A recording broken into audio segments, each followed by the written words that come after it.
Oh, okay, so testing some different audio stuff this time, so hopefully it'll work out a little bit better, but this is one of the requests that I've gotten several times now. That was to see Daemon versus Nineball.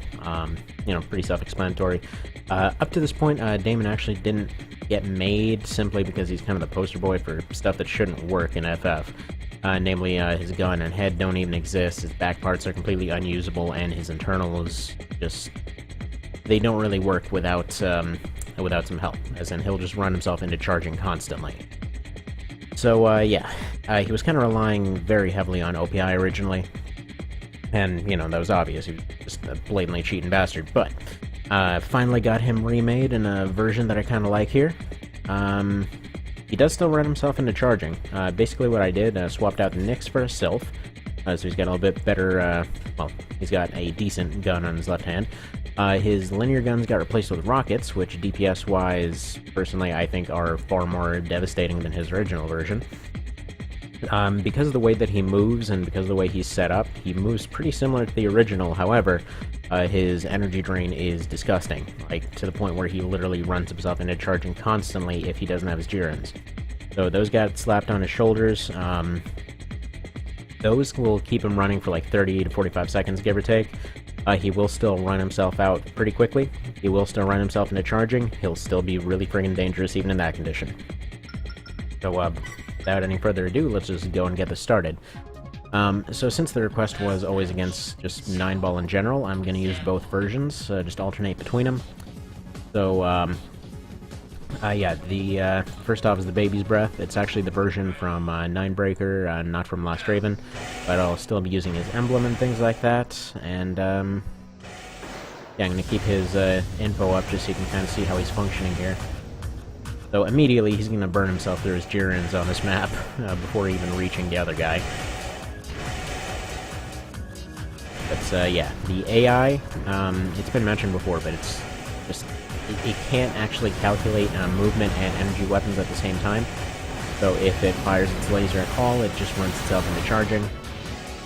If it runs into overheat, it doesn't really prepare itself for that sort of thing, so it'll, run itself into charging. But it's fine because he recovers within a few seconds. Now, he's barely even gotten started on his attack here. Yeah, there we go. Now he's finally going for it. So between his core, gun, and rockets, he can just rip something apart within seconds. Like, that was just a downright joke right there, and he basically burned himself through all this free energy before even reaching the guy.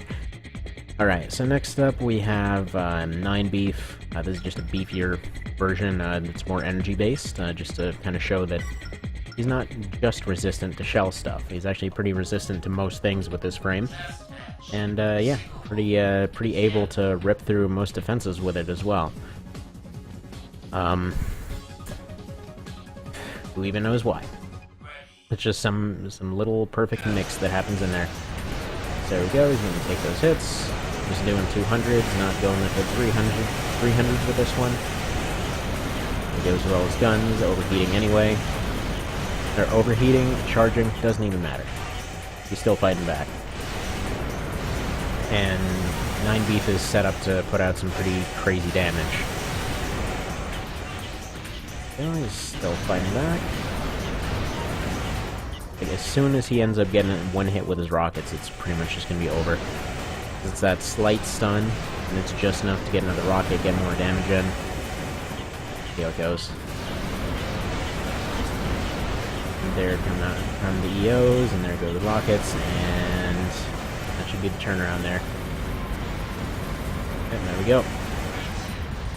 They're just out of nowhere, like he can be losing a fight and he'll still just pull it back and rip the other guy apart with no problems. Yeah.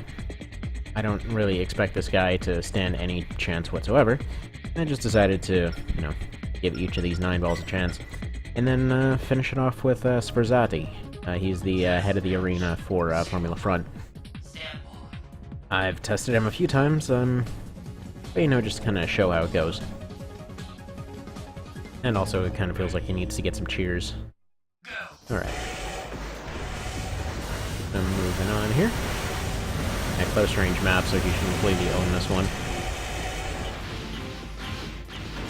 Instant recovery.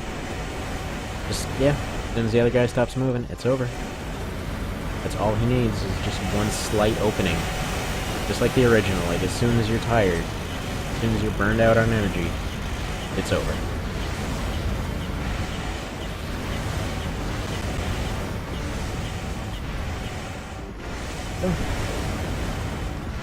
Go figure.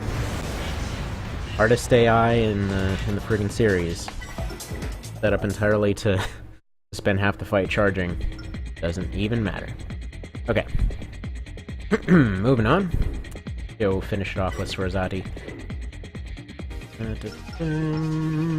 Good ranking. Or Sprozzato. Yeah, Artie. Swarzati, whatever. Well, I don't think it does let you go for him. It does. Actually, you know what? No, I like this. Where is it? I always feel like this guy needs to be fought here. That's where you end up fighting him. Oh. Hang on. I'm completely flubbing this. There we go. This is where you end up fighting him originally.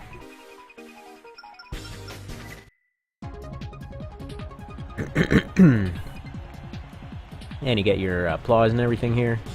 That's a nice thing about fighting in this arena. It's a shame you don't get that in the regular version, but oh well. You can just get the regular ready go. Okay. So yeah, Artie is supposed to be the guy that's utterly invincible for Formula Front.